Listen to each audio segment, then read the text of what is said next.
2019ஆம் ஆண்டு auto pilot பொருத்தப்பட்ட மாடல் எஸ் வகையைச் சார்ந்த டெஸ்லா கார் விபத்தில் பாதிக்கப்பட்டவர்களுக்கு டெஸ்லா நிறுவனம் $24.3 கோடி இழப்பீடு வழங்க வேண்டும் என புளோரிடா நீதிமன்றம் தீர்ப்பளித்திருக்கிறது.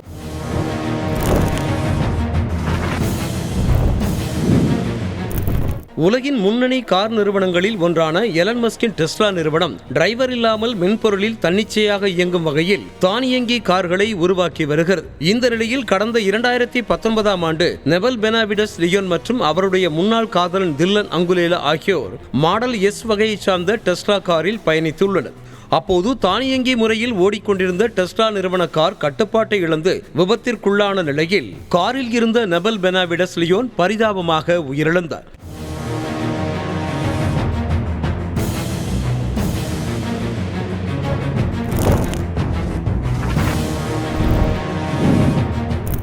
இதனையடுத்து பாதிக்கப்பட்டவரின் குடும்பத்தினர் டெஸ்லா நிறுவனம் மீது வழக்கு தொடர்ந்த நிலையில் இந்த வழக்கின் விசாரணை 5 ஆண்டுகளாக நடைபெற்று வந்தது. இந்த நிலையில் இந்த வழக்கை விசாரித்த பெடரல் நீதிமன்றம் விபத்துக்கு ஆட்டோ பைலட் அமைப்பும் ஒரு காரணம் என தெரிவித்தது. டெஸ்லா நிறுவனத்தினர் பாதிக்கப்பட்டவர்களுக்கு $24.3 கோடி, அதாவது இந்திய மதிப்பில் சுமார் 2100 கோடி ரூபாய் இழப்பீடாக வழங்க வேண்டும் என தீர்ப்பளித்துள்ளது.